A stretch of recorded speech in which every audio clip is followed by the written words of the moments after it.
తాకట్లో ఉన్న మీ బంగారాన్ని విడిపించి ఆ రోజు ఆన్లైన్ రేటుకి కొంటాం. Sharma gold company. నమస్కారం, వెల్కమ్ టు సుమన్ టీవీ. నేను గీతాంజలి. ప్రస్తుతం మనతో పాటు అమ్మవారి ఉపాసకులు క్రియా యోగి ఉదయ్ భాస్కర్ గురువు గారు ఉన్నారండి. ప్రస్తుతం వారాహి నవరాత్రులు రాబోతున్నాయి. ఈ నవరాత్రుల పైన ఎంతో మందికి ఎన్నో సందేహాలు ఉన్నాయి. గుప్త నవరాత్రులు అని చెప్తారు, అందరూ ఆచరించవచ్చా? ఒకవేళ ఆచరిస్తే గనక ఎటువంటి నియమాలు పాటించాలి? అమ్మవారి ఫోటోని పెట్టుకుని మనం పూజ చేసుకోవచ్చా, లేకుంటే యంత్రపరంగా అమ్మవారిని పూజ చేయాలా? ఇలా ఎన్నో సందేహాలు కదా. వీటికి సమాధానాలు గురువు గారిని అడిగి తెలుసుకుందాం. గురుగారు నమస్కారం అండి. నమస్కారం. శ్రీమాత్రే నమః. గురుగారు, వారాహి నవరాత్రులు అసలు ఎన్ని సందేహాలంటే ఇవి గుప్త నవరాత్రులు, అందరూ ఆచరించవద్దు, చాలా నియమాలు ఉంటాయని చెప్పి ఇలా వింటూనే ఉన్నాము.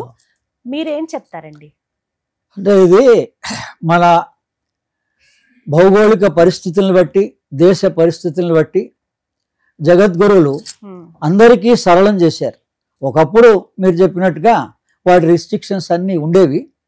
కానీ ఇప్పుడు ప్రస్తుతం మనం ఏ సాత్వికంగా ఉన్నామో, మన దేశం మరి టెర్రరిస్టుల ద్వారా, మరి పాకిస్తాన్ ద్వారా ఎటువంటి ఇబ్బందికరమైన పరిస్థితి ఏర్పడుతుందో, ఇది కనుక అమ్మవారి మీద నమ్మకం విశ్వాసం ఉన్నటువంటి వాళ్ళు, శ్రీ విద్యలో ఉన్నటువంటి వాళ్ళు, మా గురువుగారు అడిపిరాల విశ్వం గారు, యోగి మోహన్ నెహ్రూ గారు, దాని తర్వాత మారెళ్ళ రామకృష్ణ గారు, మరి ఈ హిమాలయన్ మాస్టర్స్, జగద్గురు ఆది శంకరాచార్యులు ప్రధానంగా, మరి ఆయన సౌందర్య లహరిలో మీరు ఏ పేరున మనం పూజలు చేస్తున్నా వాటన్నిటికీ మూలం సౌందర్య లహరిలో ఉన్నాయి శ్లోకాల్లో.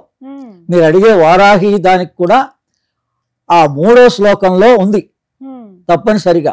అందుకని ఏంటంటే మనకి ఇప్పుడు అవసరం ప్రతి వాళ్ళు కూడా మనం ఆరాధించేటువంటి దేవతా స్వరూపాలు, పురుష స్వరూపం కావచ్చు, స్త్రీ స్వరూపం కావచ్చు, వాటి ద్వారా తగిన ఫలితం అందటం లేదు. మనం ఎదుర్కోలేకపోతున్నాం టెర్రరిస్టులని. అందుకని ఇటువంటి సందర్భంలో భగవంతుడే మన కోసమని ఈ వారాహి కానీ, ఇప్పుడు జంతువు మనిషితో కలిపినటువంటి స్వరూపం ఏంటి, అసలు అది భగవత్ స్వరూపంగా ఎలా ఉంటుంది అన్నదానికి నిదర్శనమే అది విశిష్టమైన శక్తి కలిగి ఉంటుంది. అందుకోసమని వరాహ అవతారం ఎలా ఉందో విష్ణు స్వరూపంగా, ఆ పురుష స్వరూపం యొక్క శక్తే వారాహి. అందుకని ఇది బౌద్ధ సిద్ధాంతంలో వజ్ర వైరోసిని అని ఉంటుంది. ఆ వజ్ర వైరోసినియే వజ్ర వారాహి. ఈ వజ్ర వారాహి తిరుపతిలో కూడా ఉంది. అందుకని అసలుగా ఈ వారాహి కాశీలో ఉంది గుప్తంగా. అందుకని కొంత సమయమే చూడ్డానికి అవకాశం ఉంటుంది. తాంత్రికమైంది ఒరిస్సాలో ఉంది, తర్వాత చెన్నైలో కూడా ఉంది. ఈ రకంగా ఇవి ఒకప్పుడు మనం అనుకున్నట్టుగా ఉండేది. కానీ ఇప్పుడు సామాన్యులకు కూడా ఇది మంత్ర యంత్ర తంత్రంగా ప్రతి వాళ్ళు ఆచరించుకోవచ్చు, అందరూ చేసుకోవచ్చండి. మంత్రం యంత్రం తంత్ర రూపంగా చేయొచ్చు అని అంటారు. ఇళ్లలోనే చేసుకోవచ్చండి, ప్రత్యేకంగా ఆలయాల్లోనే చేయాలి? ఇళ్లలోనే కాకపోవచ్చు, మనం ఎక్కడ మెడిటేషన్ చేసుకుంటున్నా, ఒకవేళ ఆఫీసులో మనకి మరి వేరే వాళ్ళకైతే మరి నమాజ్ చేయడానికి పర్మిషన్స్ ఇస్తున్నారు, ప్రార్థన చేసుకోవడానికి తప్పులేదు. అందుకని మనం ఎక్కడ ప్రార్థన చేసుకునే చోట్లో కూడా ఈ యంత్రాన్ని మెడిటేషన్ హాల్లో కూడా పెట్టుకోవచ్చు.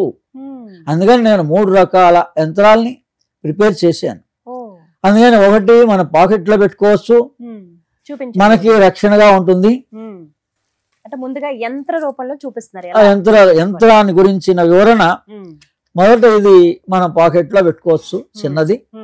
ఇది 3వ శ్లోకం యొక్క యంత్రము, సౌందర్య లహరి 3వ శ్లోకం యొక్క యంత్రం. ఈ 3 దానివే. ఇది అసలు రాగి యంత్రం. అందుకని ఇది గురుముఖత తీసుకుంటే మంచిది. అందుకని దీనికి నియమాలంటూ మనం పెట్టుకోవాలి. ఇది పూజా మందిరంలో పెట్టుకోవచ్చు, లేదా మనం ఒక సొంతంగా ఆఫీసు, మన కార్యాలయం ఉన్న చోట్లో కూడా దాన్ని ఫ్రేమ్ కట్టించి పెట్టుకోవచ్చు. అమ్మవారిని మంత్రం యంత్రం తంత్రం ఈ 3 విధాలుగా పూజించవచ్చు అన్నారు. యంత్ర రూపంలో చెప్తానన్నారు కదా గురుగారు, ఎలా అండి, ఏ విధంగా? మొట్టమొదటి యంత్రం గురించి తెలుసుకోవడానికి ప్రయత్నం చేయండి.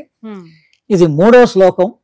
అవిద్యానామంత స్థిమిరం హిరోద్వీప నగరి జడానాం చైతన్య స్తబక మకరంద స్తుతి జరి దరిద్రాణం చింతామణి కుణనికా జన్మ జలదౌ నిమగ్నానాం ధ్వంస్తామురరిపు వరాహస్య భవతి. వారాహి ఏ సాధన ఉందో ఆ సాధన రహస్యాన్ని 3వ శ్లోకంలో గుప్తంగా ఈ రకంగా ఆదిశంకరాచార్యులు లోకానికి అందించారు. ధ్వంస్తానుంది, అది కూడా మన వరాహ రూపం ఏదైతే దశావతారాల్లో ఉన్నాయో ఈ భూమి జలం లోపలికి వెళ్ళిపోయినప్పుడు ఈ యావత్ భూమండలాన్ని పైకి తీసుకొచ్చినటువంటి స్వరూపమే వరాహ. అంటే దాని అర్థం ఏంటి? మనం ఈ రోజున ఈ సంసార బంధంలో చిక్కుకొని పైకి రాలేక మోక్షం పొందలేక, అంటే మనలోనే ఉన్న భగవంతుణ్ణి మనం దర్శించలేక ఎలా అయితే కొట్టుమిట్టాడుతున్నామో ఇటువంటి సమయంలో మనని రక్షించగలిగేటువంటిది ఈ వారాహి నవరాత్రులు. కేవలం 9 రోజులు నవరాత్రులు చేసినంత మాత్రం చేత మనకు కావాల్సిన విల్ పవర్ వస్తుంది. తర్వాత భూ సంబంధమైనటువంటి లావాదేవీలు ఏమైనా ఉంటే అవి పరిష్కరించబడతాయి. ఎందుకంటే యావత్ భూమిని పైకి తీసుకొచ్చారు, అది చిహ్న మాత్రంగా చూపిస్తారు వాళ్ళు. అందుకని వారాహి అమ్మవారిని మనం ఆరాధిస్తే ఏం ఫలితం అండి అంటే మనకు కావాల్సిన భూ సమస్యలన్నీ తొలగుతాయి. తర్వాత భయం పోతుంది. మొట్టమొదట మనిషికి భయమే మృత్యువు. విల్ పవర్ కనుక మనకు ఉన్నట్లయితే మనం నిద్రపోయినట్టుగా ఈ దేహాన్ని వదిలేయచ్చు. చిట్ట చివరిలో అంత సునాయాసంగా వదలవలసిన దేహాన్ని మనం భయానికి హాస్పిటలైజ్ అవుతున్నాం. అదే దీంట్లో యంత్రం ఈ 3వ శ్లోకానికి ఇది మనం పాకెట్లో పెట్టుకోవచ్చు, చిన్న యంత్రం. దీని తర్వాత ప్రామాణికమైనటువంటి రాగి యంత్రాన్ని కూడా తయారు చేయించడం జరిగింది. ఇది మనం పూజా మందిరంలో పెట్టుకోవచ్చు, లేదా మన కార్యాలయాల్లో ఎక్కడ మనం పనిచేస్తున్నాం అక్కడ కూడా దీన్ని ఫ్రేమ్ కట్టించి కూడా పెట్టుకోవచ్చు. తర్వాత ఇది ధ్యానానికి ఉపయోగపడేలాగా తయారు చేయించాం. అదే ఇది త్రాటక విద్య అని ఉంటుంది క్రియాయోగంలో. అంటే కాన్సన్ట్రేషన్ 1 పాయింటెడ్, అంటే ఒక వెలుగుని చూస్తూ ఉండడం, ఒక దీపాన్ని చూస్తూ ఉండడం ఎలా ఉంటుందో అందుకని ఈ యంత్రాన్ని అలా మనం చూస్తూ ధ్యానం చేసుకోవచ్చు. ఈ రకంగా 3 రకాలుగా కూడా మనం యోగ పద్ధతిలో ధ్యాన పద్ధతిలో మానసికంగా చేస్తున్నంత కాలం నియమాలతో మనకి అంతగా మనం నియమాలు పాటించాలా అని మనం ఇంటి దగ్గర పూజా మందిరంలో ఉన్నప్పుడు స్నానం చేసి మనం పూజ చేసడానికి ఏ నియమం పాటిస్తామో సింపుల్ గా అది పాటిస్తే చాలు. ఈ మెడిటేషన్ సెంటర్ లో ఇలా మీరు చెప్పారు కదా గురువు గారు, ఇలా ఒక ఫ్రేమ్ లాగా ఉంది కదా, వాటికి నియమాలు అవసరం లేదు. యోగానికి ధ్యానానికి మానసికంగా చేసేటువంటి మంత్రానికి కూడా లేదు. అలాగే ఇప్పుడు పాకెట్ లో పెట్టుకోవడానికి ఇచ్చారు గురువు గారు. మరి వివిధ సందర్భాల్లో ఉంటాం, ఎక్కడెక్కడో మనం వెళ్తూ ఉంటాము, తెలియని ప్రదేశాలకు వెళ్తూ ఉంటాం. మరి అలాంటప్పుడు మనకి రక్షగా ఉంటుంది. అంతే అంతే బ్యాగ్ లో పెట్టేసి హ్యాండ్ బ్యాగ్ లో జేబులో పెట్టుకోవచ్చు, బ్యాగ్ లో పెట్టుకోవచ్చు. గురుగారు యంత్రం ఏ విధంగా ఉంటుందో చూపించారండి. మరి మంత్రం, ఏ మంత్రంతో అమ్మవారి సాధన చేయాలి, అమ్మవారిని స్మరించుకోవాలి అంటే? అమ్మవారిని ఈ వారాహి దేవతకి మహావతార్ బాబాజీ గతంలో గురు పరంపరగా మంత్రాన్ని అందించారు. ఇంద్రాణి మాత శుభగా సుపత్ని వజ్ర వైరోచిని వారాహి నవరోహి స్వాహ అంటే 3 సార్లు మంత్రాన్ని నేను చదివితే మీకు అందరికీ ఉపదేశించినట్లే యావత్ ప్రజానీకం కూడా ఈ మంత్రాన్ని ఆచరించుకోవచ్చు. ఇంద్రాణి మాత శుభగా సుపత్ని వజ్ర వైరోచని వారాహి నవరోహి స్వాహ. ఇంద్రాణి మాత శుభగా సుపత్ని వజ్ర వైరోచని వారాహి నవరోహి స్వాహ. ఇంద్రాణి మాత శుభగా సుపత్ని వజ్ర వైరోచని వారాహి నవరోహి స్వాహ. ఇది అద్భుతమైనటువంటి మంత్రం. ఈ బౌద్ధ మతంలో వాంగ్మయంలో ఇవి ఉన్నాయి.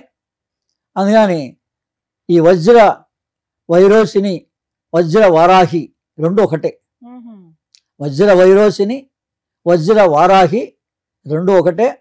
శ్వేత వారాహి అని మా కుర్తాళ పీఠానికి సంబంధించిన మా సిద్ధేశ్వరానంద భారతి ద్వారా శక్తిపీఠం తిరుపతిలో రాయల చెరువులో ఉంది.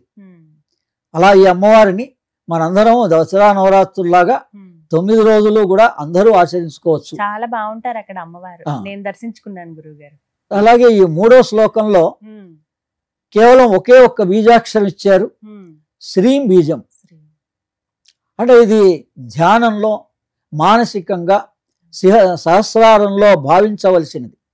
యంత్రాన్ని హృదయంలో భావించాలి. దానివల్ల మనకి విల్ పవర్ పెరుగుతుంది. అది కనక మహాలక్ష్మిగా కూడా మనం భావించి ఆ అమ్మవారిని ఈ 9 రోజులు పూజించుకోవచ్చు. అంటే వారాహి స్వరూపాన్ని పెట్టుకోవచ్చు, లేదా మహాలక్ష్మి స్వరూపాన్ని కూడా ఆ 9 రోజులు పెట్టుకోవచ్చు. అది మన భావన. అమ్మవారు అమ్మవారే, మీకు ఏ రూపంలోనైనా ఆ శక్తి ఉంటుంది.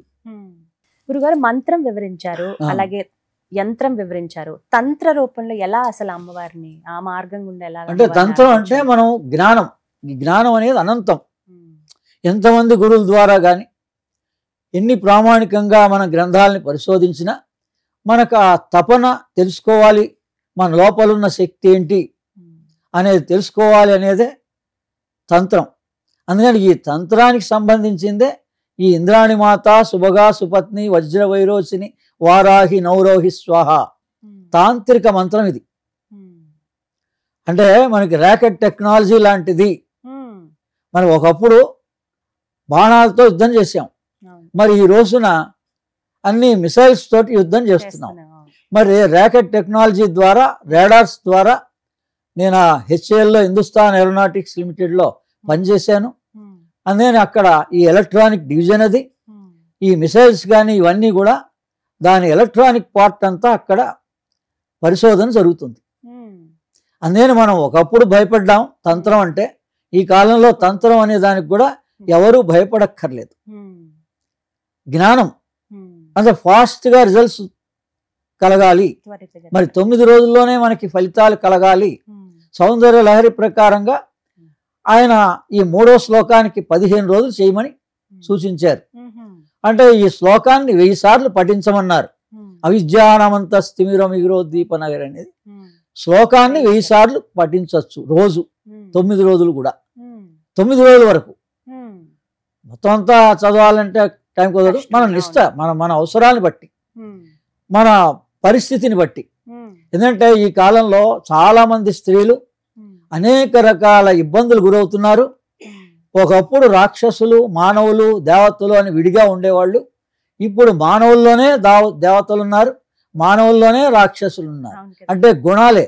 అందుకని చాలా మంది, ఇప్పుడు నాకు కూడా నేను క్లాసెస్ చెప్తున్నా, అనేక మంది పాపం వాళ్ళ కష్టాలు చెప్తున్నారు.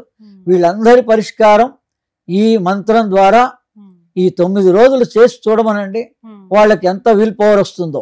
9 రోజుల పాటు 9 రోజుల పాటు ఉన్నటువంటి 3వ శ్లోకాన్ని 3వ శ్లోకాన్ని 1000 సార్లు పఠించాలి. అది 1000 సార్లన్నా పఠించవచ్చు, లేదా ఈ మంత్రాన్నే మానసికంగా ఏ సమయంలోనైనా కానీ, పూజా సమయంలో కూర్చున్నప్పుడు ఏదో 108 సార్లు జపంగా చేసుకోవచ్చు.